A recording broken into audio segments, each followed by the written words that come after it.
Can human morality be plotted on a bell curve? Actually, yes. Good and evil obey a ruthless normal distribution.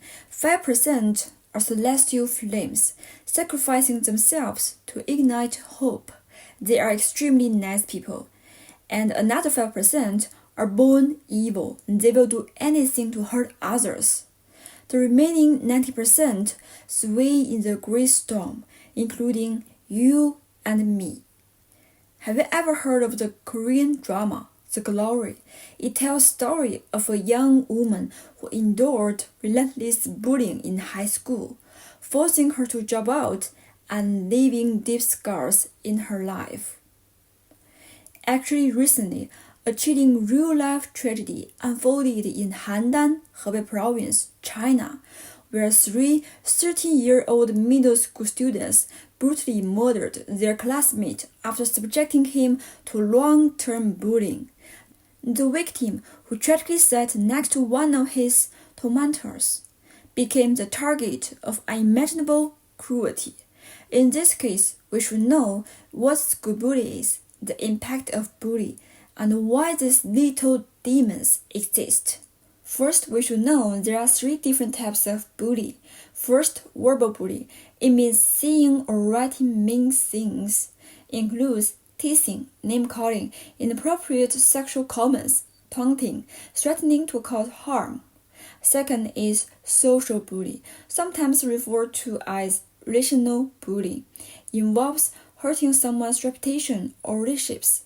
Social bullying includes leaving someone out on purpose, telling other children not to be friends with someone, spreading rumors about someone, embarrassing someone in public. The third is physical bullying. It involves hurting a person's body or possessions. Includes hitting, kicking, pinching, spitting, tripping, pushing, taking or breaking someone's things, making mean or rude hand gestures. Now, let me tell you the details about this tragic murder. On March 10, 2024, a horrifying school bullying case in Handan, China, escalated into an unthinkable tragedy. A young boy who had endured long-term verbal and physical abuse from his deskmate was brutally murdered by 3 of his classmates. For months, the victim suffered relentless humiliation and was frequently forced to hand over protection money. But on that fateful day, things took a sinister turn. The 3 bullies lured him to an isolated vegetable greenhouse far from the village. There, they beat him mercilessly and forced him to transfer 191 yuan, approximately $17, from his phone. Yet, their cruelty didn't stop there. With no hesitation, they made the chilling decision to kill their classmate. Grabbing an iron hoe, they struck him repeatedly, over and over again, until his life slipped away. Perhaps the most heartbreaking moment of this nightmare was the victim's desperate pleas. "Please don't hit my face. My grandma will see. She will be worried." But his words fell on deaf ears. The 3 heartless teenagers continued their assault until the boy lay lifeless. Then they coldly buried his body in the remote wilderness and went home as if nothing had happened. That night, the victim's family frantically searched for their missing child. When they couldn't find him, they reported him missing to the police. But do you know what is the most shocking part?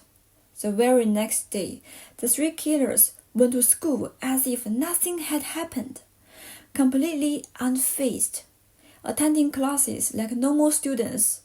Their terrifying composure sent chills down the spines of those who later learned the truth. Surveillance footage eventually led the police to the suspects. But when officers arrived at one of the killers' home, the parents' reaction was beyond disturbing. Instead of asking why the police were there, they immediately defended their child. "My kid didn't do anything wrong. Your questioning might scare him." inside the house, the suspect was found casually lying on his bed, playing video games, completely at ease, showing no remorse whatsoever. During initial questioning, the suspect tried to mislead the police, claiming that the victim had left with someone else. This false testimony wasted valuable time in the investigation. But after further interrogation, one of the three eventually broke down and confessed. When police finally found the victim's body, the scene was beyond horrifying. This case is not just about one act of extreme violence. It's a reflection of deep-rooted issues in bullying, youth crime, and moral decline. How did children so young become so ruthless? What role did their families, schools, and society play in shaping them? And most importantly, what can we do to prevent such tragedies from happening again? First, I want to introduce a theory: victim blaming. There are some common sayings in China. A pitiful person must have done something to deserve it. And flies don't swarm to an uncorrect egg. This mindset often leads people to blame the victims of bullying instead of the perpetrators. They will say, "Why did they pick on you and not someone else? Did you do something to provoke them?" But this widespread victim-blaming mentality is truly terrifying. Today, the victim is A, while the bystanders remain silent. But tomorrow, the next target could be B. When society chooses indifference, bullying only grows stronger. In this tragic case, the victim was not some troublemaker. He was a kind, responsible, and hardworking child, coming from a single-parent family. He understood the hardships of life at a young age. With his father working far from home, he became independent, taking care of himself and helping his grandmother with farm work. He was a kind of child every parent dreams of, respectful, diligent, and loving. Yet, despite his virtues, he became the target of relentless cruelty. This case forces us to confront a harsh reality. Bullying doesn't happen because the victim is weak or flawed. It happens because society allows it to. If we continue to stay silent, who will be the next victim? In this case, there is a very important aspect: left behind children. Actually, the perpetrators and the victim are left behind children. Left behind children are those whose parents leave home to work in cities, often for years, while the children remain in rural areas under the care of grandparents or other relatives. Without the daily presence of their parents, many of these children grow up lacking emotional support, guidance, and discipline, factors that are crucial in shaping a child's values, empathy, and emotional intelligence. In this case, we can see two tragic extremes. The victim, despite being a left-behind child, grew up to be kind, responsible, and hardworking. The perpetrators, on the other hand, lacked empathy and displayed terrifying cruelty, with no strong parental figures to guide them. They likely grew up without proper moral boundaries, allowing their violent instincts to take over, and just days after the murder, the perpetrator's family had emptied their home and moved to another city. This case is not just about school bullying. It exposes the deep scars left by China's rapid urbanization. Millions of children are growing up without their parents, struggling with emotional neglect. Some, like the victim, manage to find strength in their circumstances. Others, like the perpetrators, spiral into moral decay. The bigger question is, how many more tragedies like this must happen before society starts taking real action? Left behind children need more than just financial support from their parents. They need love, education, and a strong emotional foundation.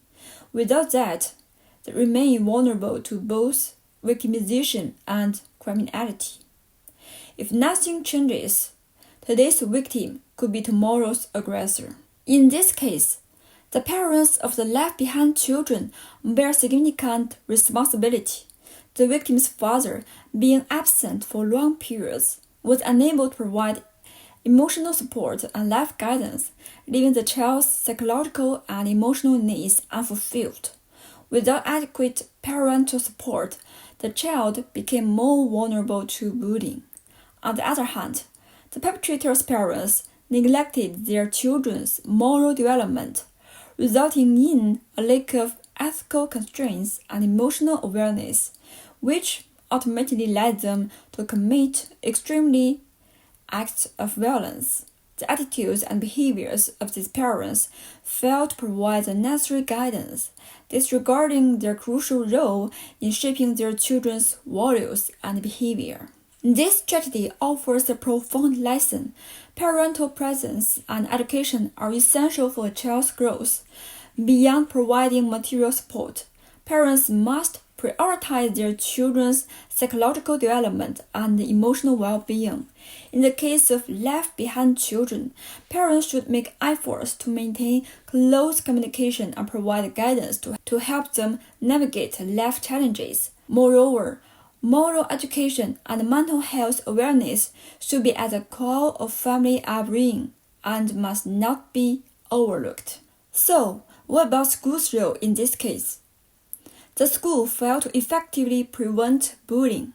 In fact, at the beginning, the headmaster of the children's school denied this in an interview on state-run China National Radio, said no bullying had been noticed. When the school knew the fact of the incident, they said, "We are very shocked because one of the perpetrators had excellent grades. But we must recognize that great academic performance does not equate to good character.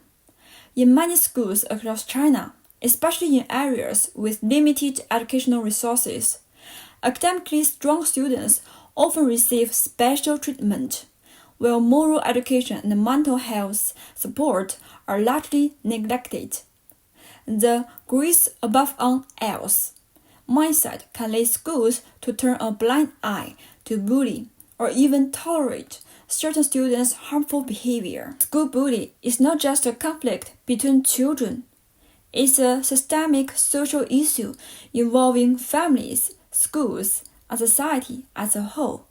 If a school chooses to downplay bullying, avoid taking action, or dismiss it as just kids being kids, then tragedies like this become almost inevitable. This case exposes serious flaws in student management at school, particularly in the prevention and intervention of bullying. If schools continue to ignore this issue, more heartbreaking tragedies will unfold in the future. Now, let's see subsequent developments of this case. All three detained teens are under 14 under Chinese law. Those above 12 years old but under 14 can face criminal prosecution only when allowed by the Supreme People's Prosecutorate, the country's highest public prosecutor. The Handan Intermediate People's Court of Hebei Province publicly announced the first instance verdict. Defendant A was sentenced to life imprisonment and deprived of political rights for life for intentional homicide. Defendant B was sentenced to 12 years in prison for intentional homicide. Defendant C was exempted from criminal punishment in accordance with the law. These three little devils have faced legal punishment for their crimes. However, even with a severe sentence like life imprisonment, these 13-year-old murderers will still walk free as young and able-bodied adults, likely between the ages of 25 and 30. Meanwhile, the innocent boy they brutally took the life of will never have the chance to grow up. Actually, this is not the only one youth crime. In 2019, a 13-year-old boy who confessed to sexually assaulting and murdering a 10-year-old girl in the northeastern coastal city of China. And in 1993 of UK, the James Bulger murder case, two 10-year-old boys, Robert Thompson and John Venables, kidnapped and murdered 2-year-old James Bulger. This case shocked the world due to the extremely young age of the perpetrators and the brutality of their actions. The two were eventually sentenced to life imprisonment, but were released as adults and granted new identities. The Columbine High School Massacre in 1999 in USA, Eric Harris, who is 18, and Deron Columbine, who is 17, two high school students carried out a mass shooting at Columbine High School in Colorado, killing 12 students and a teacher before taking their own lives. This tragedy sparked widespread discussions in the USA about gun violence in schools. There is a saying in China, at birth, people are inherently good. 人之初，性本善. However, cases like this force us to confront a far darker possibility. Perhaps, at birth, people are inherently evil. 人之初，性本恶. The James Bulger case is particularly chilling because it challenges the idea that children are naturally innocent. How could two 10-year-olds, still in their formative years, commit such an unspeakable act of cruelty? Was it the result of an abusive upbringing, social neglect, or simply an inborn darkness within them? Similarly, the Columbine shooting was not a crime of impulse, but a meticulously planned act of violence, showing that even those who appear to be ordinary students can harbor deep malice and desire for destruction. If human nature is inherently good, why do we see so many cases of young offenders committing acts of unimaginable cruelty? Is morality something that must be painstakingly taught rather than something innate? Or it is that, given the right or wrong circumstances, any person, regardless of age, can become capable of terrible deeds?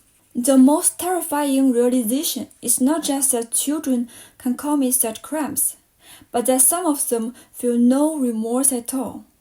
When inflicting pain on others becomes a source of enjoyment, when the suffering of the weak is seen as entertainment, and when the absence of punishment becomes an encouragement, then society must question whether it is failing to recognize something fundamental about human nature.